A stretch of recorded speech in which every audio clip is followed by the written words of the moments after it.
All right, and we're going to move on to my number 3. That way. My number 3 fits a bit within the category that you are naming, Sven. And that's the movies that didn't get super big when released, but did get a kind of a cult status. And my number 3 is the film Hackers. It's a film from 1995. It's not super famous, but it became a bit of a cult classic. I will show a little clip of it later on. Yeah. 33% with the critics, and 68% with the audience. So that's one that qualifies. Oh, yeah. For that Who matter. are the main roles? Well, a young Angelina Jolie is in it. She's the most known one. It's a movie out of 1995. Angie. Show me the video. I will show you the video to give you a taste first. And I even watched it, but I couldn't remember. A young Angie now when you talk about her. I hope she's in this clip. A young Angie. No. Yeah, of course. Yeah, she's in it. When I was traveling South America, they called me Brad Pitt. Oh, there you go. Personal anecdote. That's why, exactly, yeah. But I was never with Angie. Do we hear it? No, we don't hear anything. Oh, no, I never saw this one. Wow. Yeah, I have to... really 90s feel already with these haircuts and looks. Yeah. The whole feel of the movie is... nice. Share screen, audio share, and then it's this one. Okay, here's the clip. There we go. The chosen contest to hassle Secret Service agent Richard Gill and get one back for Joey. Her hair. Our decisions are final by a vote of 2-1. No appeals. Who will last? You declare a winner. They're gonna do a hackathon, more or less. Nice. The floppies. The flop disk, collection. Can't ask for any help from us. My God. 3 MB was sitting in that floppy disk. Any questions? Yeah. Who's gonna notify his next of kin? I got the guy in the back with the hair. The guy from Scream. He was famous. Yeah, exactly. Yeah, that's right. Matthew Lillard, I believe. My God. Oh, Hackathon in 1995. Who's the main lead? The guy. Yeah, I don't know. He's still acting, but I don't know. He looks a bit like Freddie Prinze Jr., but it's not him. But no, it's not him. My God, epic movie this. Yeah, I loved it. I've seen it a couple of times. It looks nice, yeah. Not so long ago with my girlfriend. I didn't see it yet. She liked it? Yeah, she also liked it. That's also a good way of seeing that it stands up in time, you know, guilty pleasure. Yeah, but the whole atmosphere, as you can see, it's a bit weird. It's a bit grunge. Yeah. The whole vibe is quite fun. Awesome. But the critical consensus about it, it's funny to hear. It's Hackers has a certain stylish appeal, but its slick visuals and appealing young cast can't compensate for a cliched, disappointingly uninspired story. That's nice. So one that I wanted to pick out, one more review. This is a movie that sums up the worst of the computer era, zapping you with techno cliches and trapping you in constant visual crash and burn. It is a bit like that, but I really liked it. There's one line that always stands out for me that I was always repeating at school, like "Mess with the best, die like the rest." That's a super cool line. Nice. That's a cool one. Yeah. Young Angelina Jolie. So that it bombed at the box office, but it became a cult movie afterwards. So for that matter, I would say good guilty pleasure. The movie is about a group of hackers that get into trouble with some big agency and get chased by them and get in all kinds of trouble and have to run for them and solve it all. So that's my number 3. My number 2 is a movie of one of your favorites, Koen.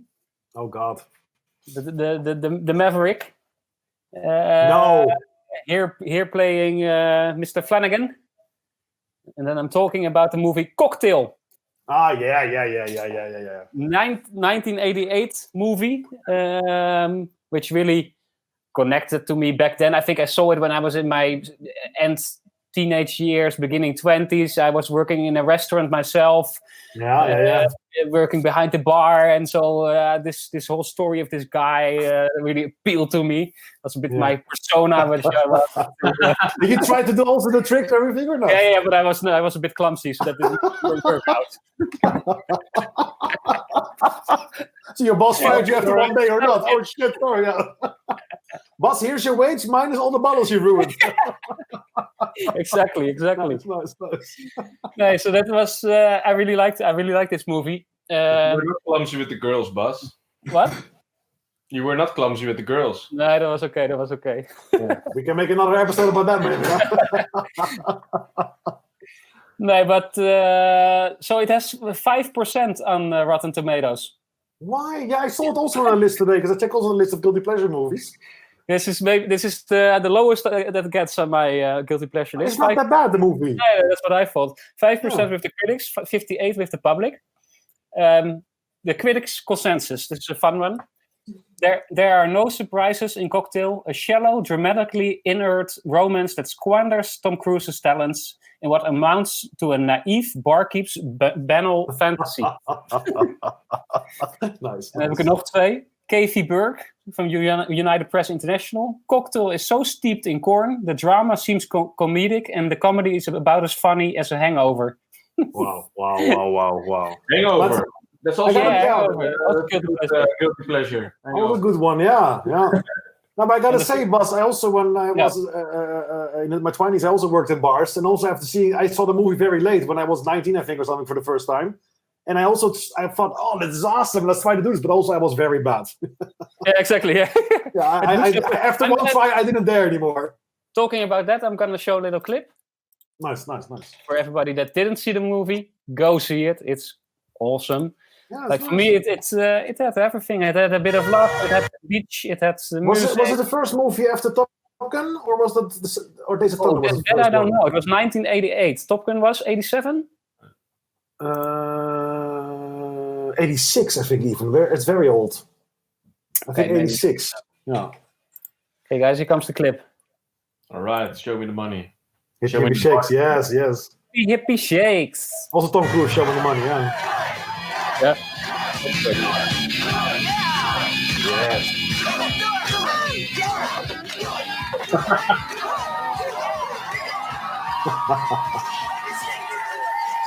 I really wonder if Tom Cruise actually did this himself, if he could do it.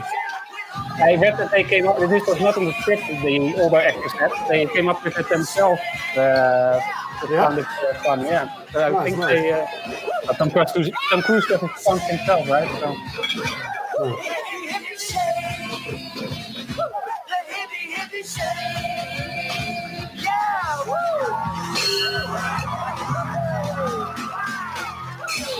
Well, I always wanted to be a bartender for a while. That's if what you I mean. were a bartender, there will be problems, man, really. Like you have. Yeah, that's also why I quit it. For me. 2 weeks, you'll be famous. I've been famous for 10 years. Just give me the money. I got the hippie shake. Nice, nice. Yeah. But it's like you say, Sven, when you see this movie, and especially if you're already been working in a restaurant, and this is like, that's what it is to be. Yeah. That's really is.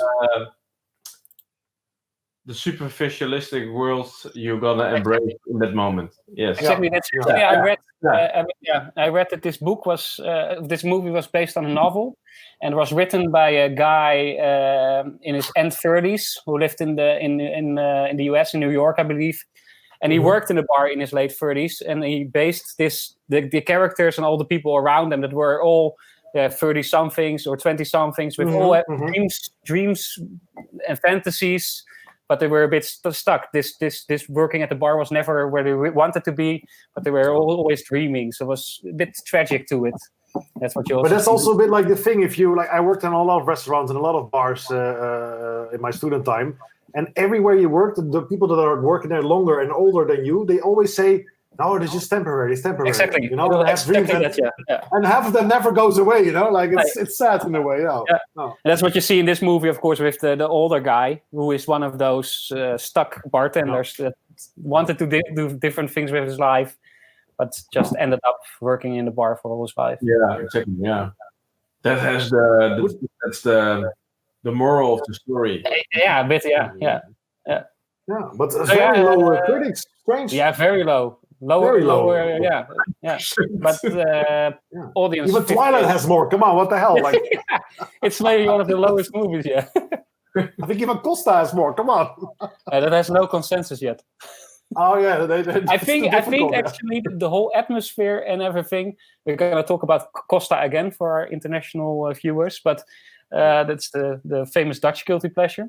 I think the whole atmosphere has something cocktail with it. Yeah. They are also with that kind of lifestyle, that bubble a bit that you live in at the moment. Exactly. That's true. Yeah. That's true. Nice. So that's my number 2. Are we going to do quiz? Or are we going to continue with the number 1? And we can do the quiz, but before, would you still suggest to watch the movie Cocktail? Well, it's been a while that I've seen it, but I think I've seen it a couple of times, and I always enjoyed it. I have to say, in recent years, I've done a bit more film studies and what's good about a movie, and by that, nowadays, if I watch some movies, I feel like, okay, maybe it's not so, I don't find it as good anymore, so I'm not sure if I will still, but from my experience now and how I watched it the last times, I said, absolutely watch it. And I always love young Tom Cruise movies, like A Few Good Men, this one. Who doesn't? Yeah. Hey, well, I don't like Tom Cruise so much, but also not his older work. No, I don't. You don't like the movie with Show Me the Money? Jerry Maguire, yeah. Show me the money. Sports movie. Yeah, he's a sport agent. Okay. Well, Days of Thunder, NASCAR movie. Very nice. I don't like him in his. I don't like his recent movies so much, but I especially like his older work. Yeah, I'm a really big fan, so I'm not going to say anything. But what's your number? To end it with guilty pleasure. Well, like I said before, I think this one is a movie that I can always keep enjoy watching. Doesn't matter if it's not so great, though. I think it's great. It also gets on Rotten Tomatoes, it gets 54, I think. Well, 40 with the critics, so it's not too bad. But it gets 79 with the audience. And my number 1 movie is Rocky number 4. The battle between Drago and Rocky. Russia against America. Nice. It was filmed, produced in the times of the Cold War, and you can really see that in this movie. It's really this Russian robots with a complete lack of emotion against the American hero, and the American hero turns all Russia into fans of him. So there's so much great things about this movie. It already starts with Apollo Creed, the friend of Rocky, that is this big showman that goes to fight Drago, and he comes down in his American outfit with flags, the stars and the stripes. This whole big thing. But is Drago Donald Lundgren or not? Yeah. He's a Swedish guy, actually. So he comes down, and then he dies, of course, which is a very sad moment. And from that moment on, you're pulled into the movie. So no, I absolutely, it's so cheap. When you're talking about cheap emotions, then this is a movie that does that. But I loved it. Some of the critics, the critical consensus, Rocky 4 inflates the action to absurd heights, but it ultimately rings hollow thanks to a story that hits the same basic beats as the first 3 entries in the franchise. Is it better than the first one, you think? Nee, but the first one is actually a good movie. And the rest just became like lower, but more guilty pleasure. Exactly, yeah, I think. Yeah. But I think after the first one, this might actually be the best one, in my opinion. Nice, and it's actually the best box office success. It earned more money than the first Rocky did. Okay. So yeah, I got a little clip to show. Sven Did you see the Frozen. newer ones, the Creed and Apollo? Yeah, show me. I'm curious. Creed and Apollo. Yeah, I did see Creed. I'm going to talk a bit about it later on. Yeah, I'm curious. I didn't see them yet. But the first thing I always think about, when I think about this movie, is always this line that also shows a bit how bad it is, maybe in a way. But I love this line. Now it's the line of Drago. Okay, yeah. There is no movement like Creed. Get that right over. I just need all that. Absolute pandemonium. You can do it. The Street Fighter, right? What's the stretcher? Somebody sent us in. God's sake. What started out as a joke has turned out to be a disaster. Creed appears to be in very serious condition. The men alive. If he dies, he dies. This one. If he dies, he dies. And he talks like Stallone later, like, if he dies, he dies. Also with one part of the lip only moving. But nice line. If he dies, he dies. If he dies, he dies. Exactly. But no, I did see the Creed movies. The Creed movies are actually good movies. You can't compare that to Rocky. But the second Creed movie, that because Creed, Apollo, he plays the son of Apollo Creed. Yeah. And the second Creed movie is about him fighting the son of Ivan Drago. So it's and Stallone is his coach. It's the coach of Creed. So they play on this movie. Cool. Yeah, it's quite. But good. isn't also maybe it's a different movie? But because I never saw a full Rocky. I think. Sorry. No, really. No. I didn't. DVD box.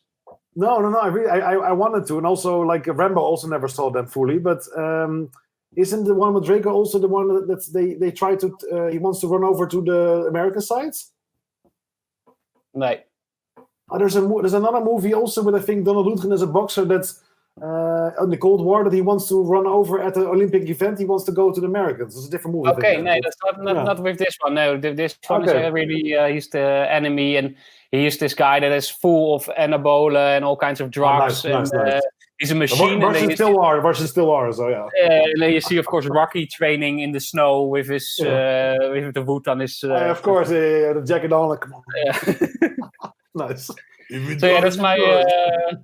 My number one, and if I want to watch them, should I watch one first, or I can go straight? Yeah, definitely. You should watch one first. The number one, of course, is that's also really a good movie. I think it's also won an Oscar actually, written by Sylvester Stallone himself, and produced by himself. That made him a star, of course. The one What? The one being shot in Philadelphia, I think. Yeah. Nice. With the stairs, but that's actually really a quality movie. So quality movie, okay. Always look that one first, and then you can watch the other one. But I would skip right away to number 4 because that's why that difference for you then? To pick out number 4, so between the other ones. Yeah, why did you prefer 4 above the other ones? Yeah, I don't know. I have to be honest. I didn't see number 2 and 3 anymore because they simply didn't stick with me. And number 4 always stuck with me because I just love this Russian machine. It's so black and white, and it's so and this guy, this Drago is just, if he dies, he dies. It's just so over the top. I also remember of like. They say now only that Stallone talks in every movie like this with the lip. I love it. And I think actually this one has one of the. And later on, I'm gonna in a few minutes maybe already. I'm gonna end the show with that. It ends with one of the most epic. I think one of the most epic training sequences. I think it's actually this movie where he trains in the snow with the logs on his back, and I think I've seen this part. Yeah, the heroic music, and they have made a cut. They cut it with Drago's training and Rocky's training. Drago you see in this super advanced Russian facility and taking drugs in his arms, and Rocky is uranium everywhere. Exactly. So Chernobyl somewhere. Yeah, nice. It's my ultimate guilty pleasure. Ultimate guilty pleasure.